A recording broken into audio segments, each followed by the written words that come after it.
आध्यात्मिक पॉइंट की ओर से आप एक ऐसे व्रत आज आपको ऐसे व्रत की जानकारी देने जा रहे हैं जो आपको जीवन भर धन की कमी नहीं आने देगा। आध्यात्मिक पॉइंट की ओर से आप सभी को आत्मीय नमस्कार। आज मैं आपको एक ऐसे एकादशी व्रत के बारे में जानकारी देने जा रहा हूं जिसके करने मात्र से ही संपूर्ण जीवन धन धान्य और वैभवशाली हो जाता है। तो आइए विचार करते हैं इस व्रत के ऊपर। धार्मिक मान्यता है कि रमा एकादशी भगवान विष्णु की पत्नी लक्ष्मी के नाम पर है, जिन्हें रमा भी कहते हैं। इस पावन एकादशी के बारे में मान्यता है कि इस दिन उपवास रखने वाले पर भगवान विष्णु की कृपा बरसती है और उसे कभी भी किसी भी प्रकार से ऐश्वर्य और धन की कमी नहीं होती, अर्थात वह सभी प्रकार के सुखों को प्राप्त करता है। वह सभी पापों से मुक्त होते हुए अंत में मोक्ष को प्राप्त करता है। रमा एकादशी पर माता लक्ष्मी के रमा स्वरूप के साथ भगवान विष्णु के पूर्वावतार केशव स्वरूप की पूजा का नियम बताया गया है। इस व्रत को करने से भगवान विष्णु के साथ साथ माँ लक्ष्मी की कृपा भी मिलती है, जिससे जीवन में धन धान्य की कमी नहीं रहती है।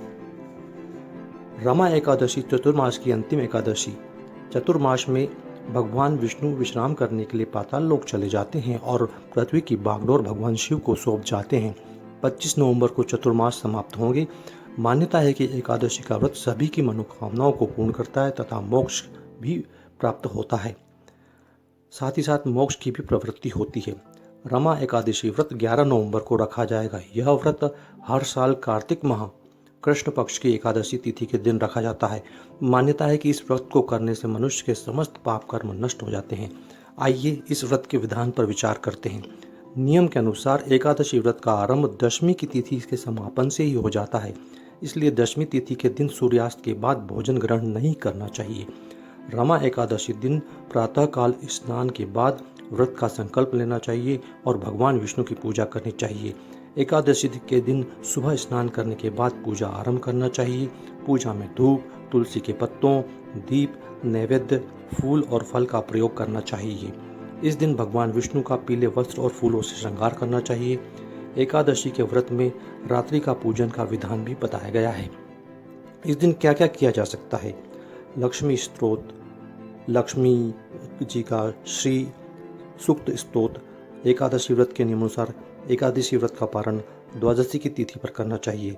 साथ ही साथ पुरुष सूक्त और विष्णु सहस्त्र नाम का भी पाठ इस दिन किया जा सकता है।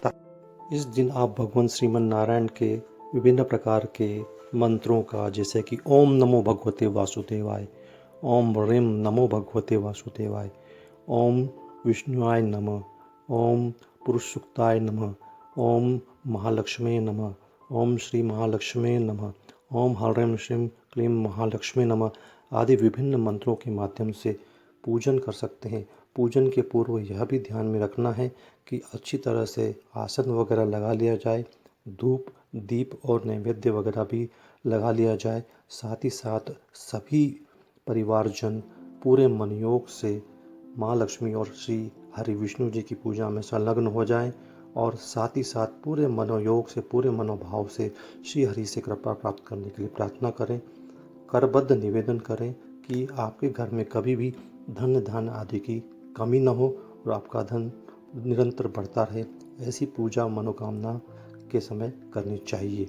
इस प्रकार आप पाएंगे कि आपके जीवन में कभी भी इस व्रत को करने के पश्चात धन धान्य की न तो कमी होगी, न सुख वैभव की कमी होगी, न ही ऐश्वर्य की कमी होगी और श्री हरि विष्णु और माँ लक्ष्मी आप पर पूर्ण कृपा बरसाएंगे। आपका सदैव कल्याण होगा। इस व्रत को की महिमा को अपने इष्ट मित्रों को भी बताएं और सभी और इस तरह के व्रत के पूजन और विधान के बारे में सभी को अवगत कराएं। आपका यह एकादशी व्रत सफल हो, संपन्न हो, पूर्ण हो, ऐसी मैं कामना करता हूँ।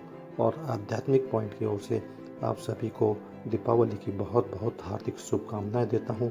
आपकी दीपावली मंगलमय हो, ऐश्वर्य और वैभव से परिपूर्ण हो और संपूर्ण परिवार में सुख और आनंद की अभिवृद्धि हो। आप सदैव स्वस्थ और प्रसन्न रहें। बहुत बहुत धन्यवाद।